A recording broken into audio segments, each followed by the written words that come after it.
Posibleng nakasalalay o nakasalalay sa isang testigo ang pag-alam sa katotohanan sa pagkakapatay sa binatilyong na pagkamalang sospek ng mga pulis. Wala kasing suot na body cam ang mga pulis na nagsagawa ng operasyon at hindi rin nahagip ng CCTV ang pamamaril. May report si Marisol Abduraman.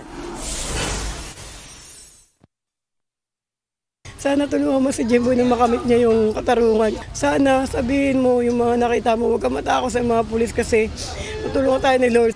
Ito ang pakiusap ng isang nangunguli ng ina sa matalik na kaibigan ng namayapay niyang anak. Parang awa mo na kasi ikaw yung kasama ng anak ko, yung huling ng buhay niya. Ang tinutukoy ni Roda Baltazar ang kasamang naghahanda ng anak na si Jemboy para mangisda bago siya binaril ng mga pulis. Ayon kay Roda, ikinento na ng kaibigan ni Jemboy kung paano natakot ang kanyang anak kaya lumundag sa ilog bago pinaputukan ng mga pulis. Sinusubukan namin kausapin ang mga taga-Internal Affairs Service ng PNP, ang testigo para sa sarili nitong imbestigasyon, pero hindi nila siya nakaharap.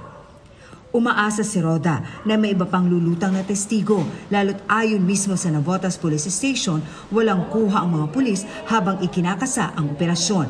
May kuha ng CCTV na nagmamasid ang mga pulis pero hindi nahagip ang aktual na pamamaril. Ito ay isang operation na sa tingin natin dapat merong ginamit na body-worn camera. Pinagpapaliwanag na ng PNP-IAS ang hepe ng Navotas Police. Tukoy na rin ng pulisya ang mga nagpaputok sa biktima. Ang na-identify lang na nagpaputok ay 6. Mostly 9mm yung gamit natin dito baril.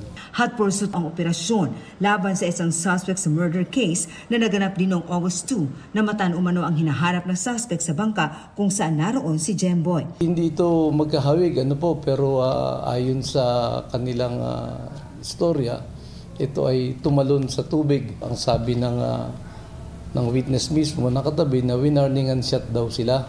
Galit na galit si DILG Secretary Bernard Abalos sa mga pagkukulang ng mga pulis. Warning shot.